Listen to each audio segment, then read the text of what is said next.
रामकृष्ण हरी गंगा सागर बद्दल मी थोडक्यात माहिती का. सब तीर्थ बार बार गंगा सागर एक बार. गंगा नदी ज्या ठिकाणी समुद्राला मिळते त्याला गंगासागर म्हणतात. गंगासागर कलकत्त्याहून 123 किलोमीटर अंतरावर आहे. कलकत्त्यापासून 100 किलोमीटर वर नावाफाटा आहे. तिथपर्यंत बसने येता येते आणि तिथून पुढे 23 किलोमीटर शिप्राने जावे लागते. जम्मू-डगडीवरून पुन्हा बसून जावे लागते. ही यात्रा मकर संक्रांतीला असते. त्या दिवशी गंगासागराला स्नान करणे महत्त्वाचे असते. थोडक्यात कथा सांगते. सागराने अश्वमेध यज्ञ केला असता यज्ञाचा घोडा इंद्राने चोरून कपिल मुनींच्या आश्रमात आणून बांधला. गंगासागर राजाचे 60,000 पुत्र घोड्याचा शोध घेत तिथे आले. त्यांना कपिल मुनींच्या आश्रमात घोडा बांधलेला दिसला.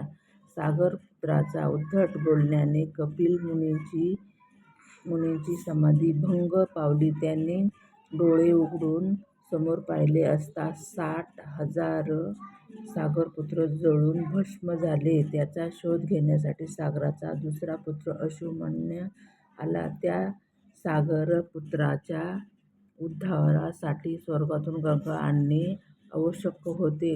गंगेला स्वर्गातून आणण्यासाठी अश्वमन्याने प्रयत्न केले. नंतर दिलीपने प्रयत्न केले आणि नंतर भागीरथीने प्रयत्न करून गंगा भूतलावर आणली आणि सागरपुत्राचा उद्धार केला. ती गंगा इथे समुद्राला मिळाली म्हणून ह्या ठिकाणास गंगासागर म्हणतात. गंगासागराला कपिल मुनींचे नवीन मंदिर सन 1973 साली बांधले. यात मध्यभागी कपिल मुनींची मूर्ती आहे. त्या मूर्तीच्या एक बाजूला राजा भागीरथ याची मूर्ती असून एक बाजूला राजा सागराची मूर्ती आहे.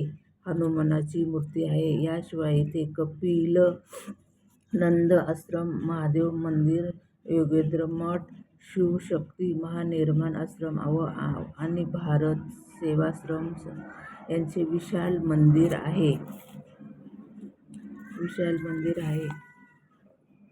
अवधूत चिंतन श्री गुरुदेव दत्त. दिगंबरा दिगंबरा श्रीपाद वल्लभ दिगंबरा दिगंबरा दिगंबरा श्रीपाद वल्लभ दिगंबरा दिगंबरा श्रीपाद वल्लभ दिगंबरा. अवधूत चिंतन श्री गुरुदेव दत्त. गंगा माते की जय. गंगा माते की जय. गंगा माता की जय. गंगा माते की जय.